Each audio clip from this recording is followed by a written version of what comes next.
Olá pessoal, aqui é o Erisvaldo, técnico de segurança do trabalho. Vou passar para vocês treinamento para trabalho em altura NR35. Trabalho em altura, norma regulamentadora 35. Objetivo e campo de aplicação. Esta norma estabelece os requisitos mínimos e as medidas de proteção para o trabalho em altura, envolvendo o planejamento, a organização, a execução, de forma a garantir a segurança e saúde dos trabalhadores envolvidos diretamente ou indiretamente com esta atividade. Conceitos sobre segurança no trabalho. Segurança do trabalho pode ser entendida como os conjuntos de medidas que são adotadas, visando minimizar os acidentes de trabalho, doenças ocupacionais, bem como proteger a integridade e a capacidade de trabalho do trabalhador. A segurança do trabalho é definida por normas e leis.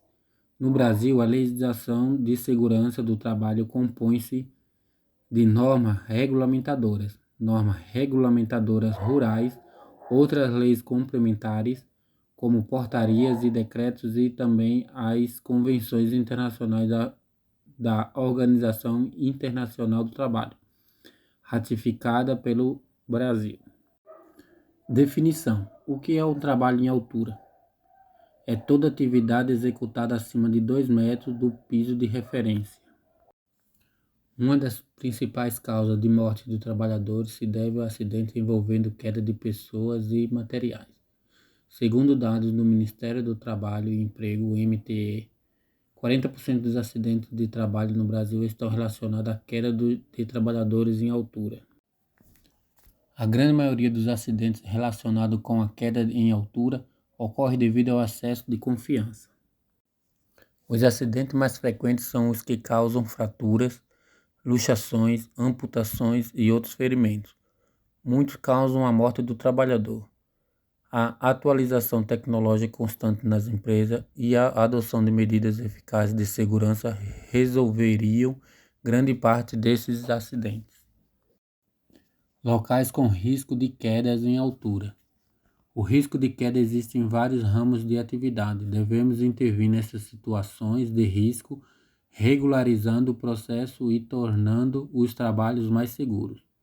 Devemos tomar medidas preventivas em todos os trabalhos realizados com risco de queda, visando a segurança dos trabalhadores e terceiros.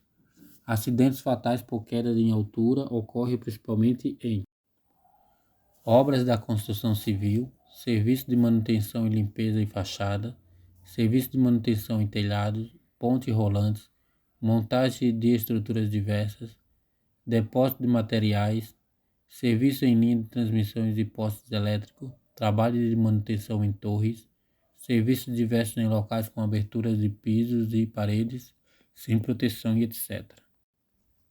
Aqui outros locais com risco de quedas em altura. Então são telhados, fachadas, escada móveis, andaimes, escada fixas,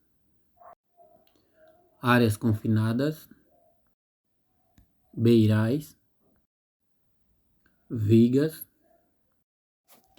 Aqui alguns atos e comportamentos que podem levar o trabalhador a sofrer uma queda em altura.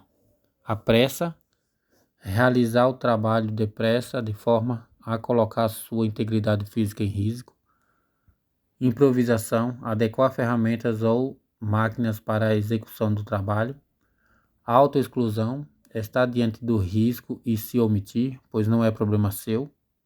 Exceção, abrir para as atividades de risco, por se tratar de um serviço rápido. Presumir, entender, acreditar que não causará acidente baseando-se em probabilidade. Comportamentos pessoais que podem levar o trabalhador a sofrer uma queda em altura durante a execução de uma atividade. Aqui mais um exemplo. O pedreiro está levantando as paredes de tijolo, sentado numa tábua sem cinto de segurança. Aqui mais um exemplo. Não tem nem o que falar, né?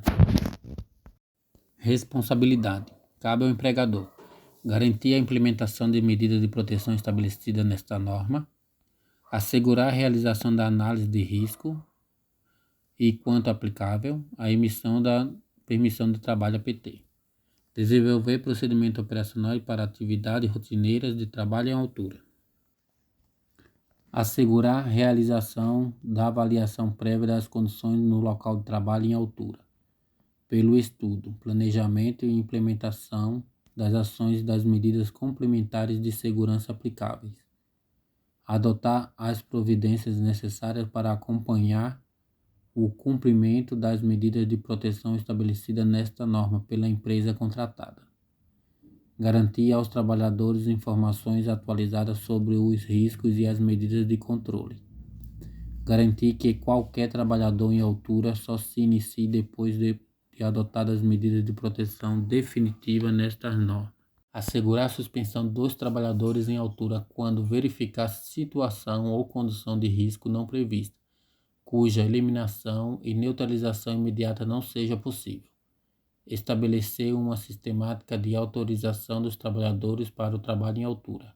Assegurar que todo trabalho em altura seja realizado sob supervisão, cuja forma será definida pela análise de risco de acordo com a peculiaridade da atividade. Assegurar a organização e o arquivamento de documentação prevista nesta norma.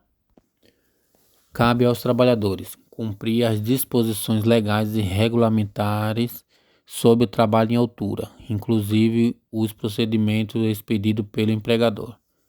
Colaborar com o empregador na implementação das disposições contidas nesta norma. Interromper suas atividades exercendo o direito de recusa, sempre que constatar evidências de risco graves e eminentes para a sua segurança e saúde, ou a de outra pessoa, comunicando imediatamente o fato a seu superior hierárquico, que diligenciará as medidas cabíveis. Zelar pela sua segurança e saúde e de outras pessoas que possam ser afetadas por suas ações ou omissão no trabalho. Capacitação e treinamento. O empregador deve promover programas para capacitação dos trabalhadores e realização do trabalho em altura. Considere-se trabalhador capacitado para o trabalho em altura aquele que foi submetido e aprovado em treinamento teórico e prático. O empregador deve realizar treinamentos periódicos bienal e sempre que ocorrer quaisquer das seguintes situações: a. Mudança de procedimento, condições ou operações de trabalho. B. Evento que indique a necessidade de novo treinamento. C. Retorno de afastamento ao trabalho por período superior a 90 dias. E D. Mudança de empresa. Planejamento, organização e execução. Todo trabalho em altura deve ser planejado, organizado e executado por trabalhador capacitado e autorizado. Considera-se trabalhador autorizado para trabalho